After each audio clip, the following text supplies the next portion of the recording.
Hi, my name is Rachael Castleman, and today I'd like to talk a little bit about dating 101. When I first started dating, especially when I came here to college, and I heard so many stories about failed dates, and then I heard stories about successful dates, and I wondered what went wrong. I wondered if there's any way to enjoy all of the dates that you go on, to really get to know the person, and so I started analyzing what went wrong in those dates that failed. And I found 4 things that really made or broke the date, and that's to relax, to make a plan, to be flexible, and to be positive. So first of all, I want to talk about relax and why that can make or break a date. If we're uncomfortable, if we're not relaxed, our date can feel that. We have nonverbal communications like body language. And so when we're feeling uncomfortable, when we're not having a fun time, it's very possible that our date also is feeding off of that energy. So remember to watch your body language. Watch how you sit. If you're crossing your arms, if you're making weird faces because you're not having fun, or you think that your date is weird even, just try to relax. Give the date a chance and give it some time. So for some people, it's really hard to relax. So the first step in that is taking a deep breath and collecting your thoughts. If you're really nervous because the guy is really cute, or you don't know what's going to happen on the date, just remember that taking that deep breath and relaxing can really help your date to feel comfortable with themselves also. So the second part is make a plan. For me, having a plan helps me to relax. For a lot of people, that's what happens.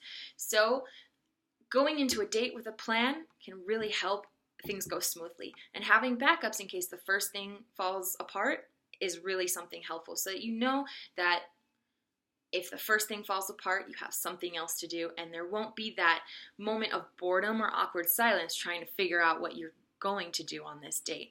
Guys, try not to ask the girl what she wants to do. Sometimes that's a good idea, but for that first date, you have a plan. Show her that you're interested in her and that you really put some thought into what you want to do. So save the questions of what the girl wants to do for later dates, and have a plan for the night that you're going on that date. It shows that you're really interested in them and you're taking the date seriously.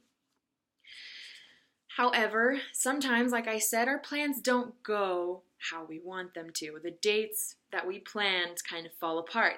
So sometimes we need to be flexible. That's when those backups come in. And if that first one falls apart, then we have something to fall back on. And we don't have to feel like everything is lost.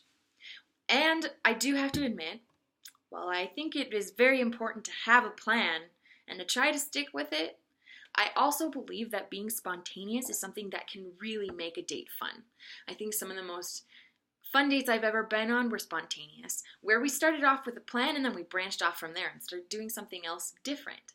So that spontaneity, that being flexible, is really something that can make the date even more than what you were hoping it could be. So have that plan, but be willing to change it and be willing to be spontaneous if the time arises. The last part is being positive. This is something that for me has been something very important in everything, in friendship, in dating, in every conversation I have. I try the hardest I can be to be positive. Sometimes there's moments that we need to get stuff off of our chest, like today school went awful, or I got a bad grade on my test, or my family's fighting. And those are things that we need to talk about, but it's not the right time or the right place on a first date. Sometimes for people, the most unattractive thing is when somebody is constantly negative. And sometimes people don't even realize that they're being negative. So try to pay attention to how you're saying things, what you're saying, and try to only stick to the positive conversations and leave the deeper subjects for deeper relationships and for a later time period, later dates in the future. And if the date doesn't go as planned, brush it off. Don't be negative about it. Brush it off and relax. Being positive can give you good date karma.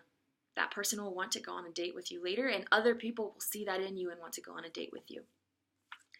This wasn't one of my 4 topics, but there's one more piece of advice that I want to give that I think is really important for all of us.